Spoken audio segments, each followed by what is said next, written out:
আপনার জন্য নির্বাচন করুন এমন একটি সীমান্ত যা হবে আপনার সক্ষমতা ও দক্ষতার উপযোগী, যেখানে দাঁড়িয়ে আপনি নিজেকে করতে পারবেন উম্মাহর জন্য নিবেদিত, প্রতিহত করতে পারবেন উম্মাহর প্রতি আসা শত্রুর প্রতিটি তীর।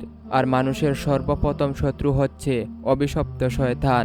একটি কথা সবসময় মনে রাখবেন, শয়তান বলতে আমরা সাধারণত যাকে বুঝে থাকি শুধু সে একমাত্র শয়তান নয়, এমন অনেক মানুষরূপী শয়তান আছে যা অধিক বিপজ্জনক। হায় আফসোস, এই সময়ে এসে মুসলিম উম্মাহর মাঝে সৃষ্টি হয়েছে অনেক পাটল, তৈরি হয়েছে অনেক সীমান্ত, কিন্তু সেগুলিতে প্রহরীর সংখ্যা খুবই কম। তবুও আমরা কত উদাসীন, যা দেখে আশ্চর্য না হয়ে পারা যায় না। প্রত্যেক সকালে আমরা বের হই নিজেকে বিক্রি করতে, তারপর কেউ নিজেকে মুক্ত করতে পারি, আবার কেউ হয়ে যায় বন্দী।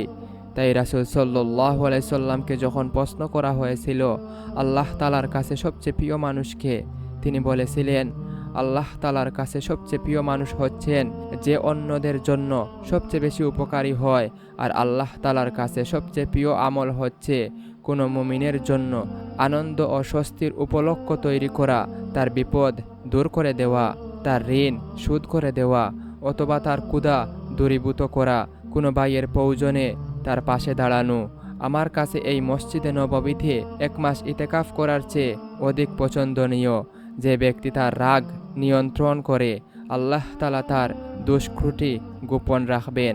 আর যে ব্যক্তি রাগ দেখানোর ক্ষমতা থাকা সত্ত্বেও তা দমিয়ে রাখে, আল্লাহ তাআলা কিয়ামতের দিন তার হৃদয়কে আশায় পূর্ণ করে দেবেন। যে ব্যক্তি তার ভাইয়ের প্রয়োজনে পাশে দাঁড়িয়ে তা পূর্ণ করে দেওয়ার ব্যবস্থা করে, আল্লাহ তাআলা তাকে সেই কঠিন দিনে অটল রাখবেন, যেদিন সবাই থাকবে ভয়ে তটস্থ।